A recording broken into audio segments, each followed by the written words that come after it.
Hello and welcome back to my channel, The Flute Nerd, and another edition of frequently asked Fluty questions.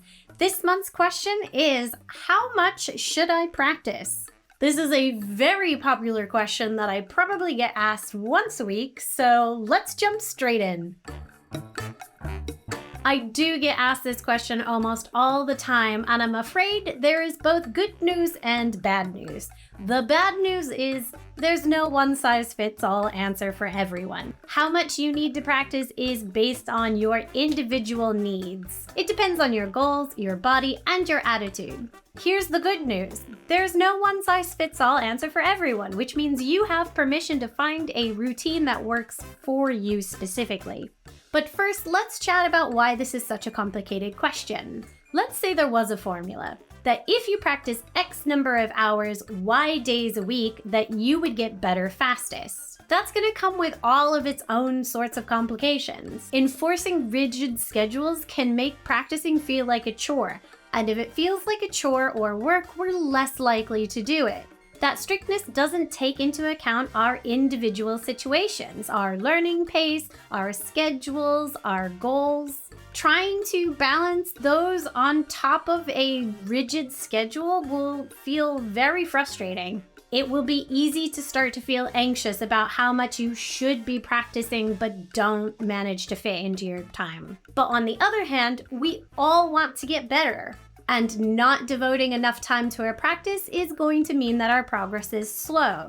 And the slower our progress, the more demotivated we'll feel and the less we'll practice. So let's discuss some factors that you can take into consideration that will help you find the best practice routine. The first step is to figure out what your goals are. Everyone will have different goals. Are you a beginner who's just trying to learn the basics?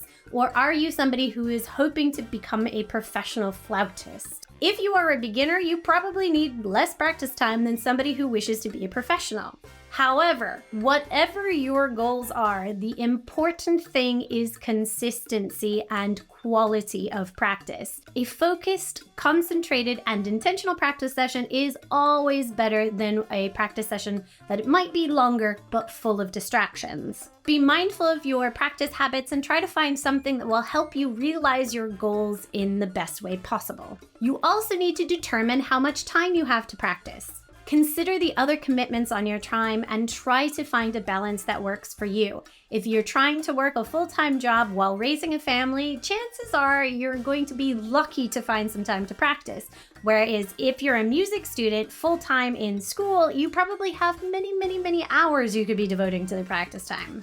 A good rule of thumb is to practice as often as possible, even if it's only for a few minutes, just to get the consistency and to help you remember all the things you've learned in your previous practice session. You also need to remember that practicing can be physically taxing as well as it is mentally taxing. Playing the flute requires endurance. It requires endurance of breath and of muscles of holding up the instrument. So if you're a beginner, you might find it quite tiring to hold the flute up for 20 minutes at a time. Make sure you listen to your body and give yourself breaks when you can feel yourself getting too tired.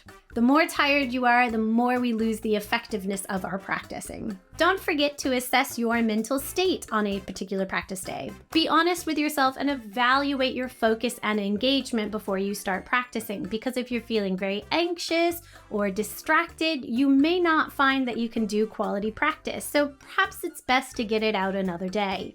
And don't forget to allow for flexibility. As they say, change is the only constant, so you can expect your situation to be constantly changing. And we need to make sure our practice schedules change too.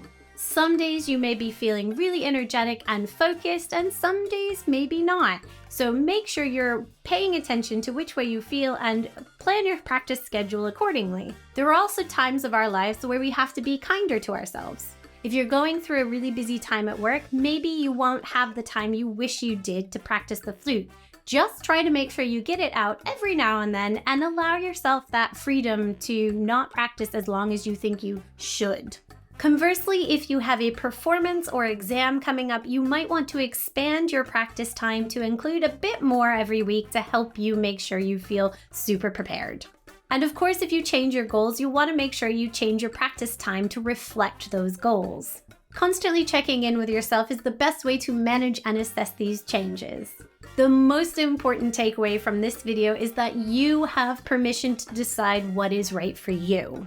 I highly recommend using a practice notebook or tracker to help you stay very conscious about how much time you're putting in. It will also help you focus those practice sessions to make sure you're getting the most out of them. Just remember that it's always up to you to find that right balance between making sure we have enough practice time to continuously getting better, but also taking into account your entire life schedule and goals and body, etc.